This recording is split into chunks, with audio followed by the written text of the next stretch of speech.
Hey everybody, so the mid-season update for Halo Infinite went live yesterday, and I'm happy to report there's been some really good developments and changes if you're a player who plays outside of America. There's been a few things that have been tweaked that aren't in the patch notes that I want to share with you guys, and it's a really good step in the right direction. So first and foremost, if you are searching now, it'll have the estimated wait times before you get into a game. This is really handy.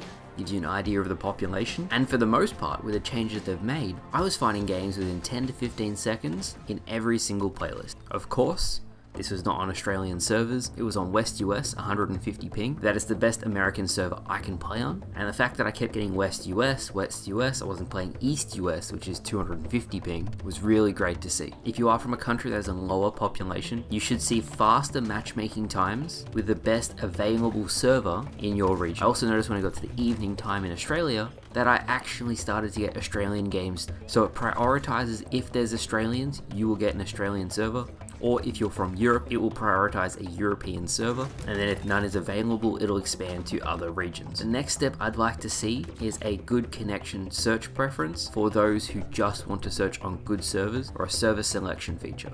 And then everything will be fine. I've been trying to give as much feedback as possible, especially because there's some ranked players who would play 3 games in an hour and a half and it was just unbearable. So hopefully that helps them find a couple more games. I also had really bad freezing before the update.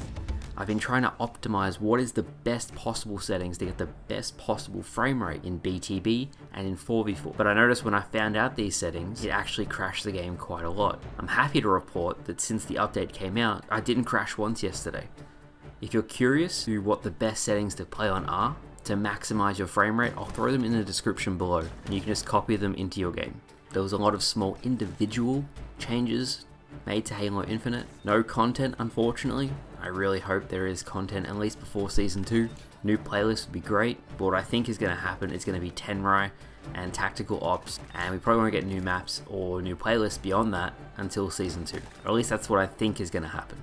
I would love to be wrong. There was changes to anti-cheat, try and make it harder to hack, but I've seen Discord messages on Twitter where undercover people have asked if the cheats have stopped working, and all of the cheaters have said, no, it's still business as usual. Cheat on Halo Infinite, and even if they get banned, they just make a new account. So there really needs to be some sort of hardware banning system, because obviously with a free-to-play game, they can just keep making new accounts. I also think they fixed some audio stuff with specifically headsets and headphones so you can actually tell where bullets are coming from.